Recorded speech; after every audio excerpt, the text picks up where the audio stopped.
In this tutorial, I'll show you how to add a logo to your Weebly website. Let's get started.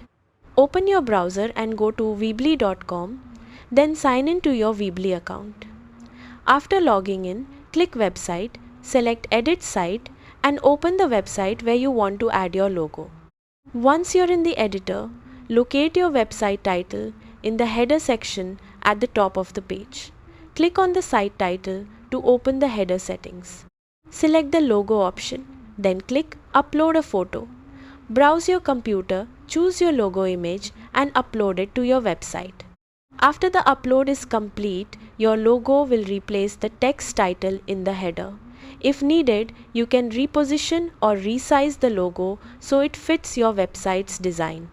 When you're happy with the result, save and publish your website to make the logo visible to your visitors.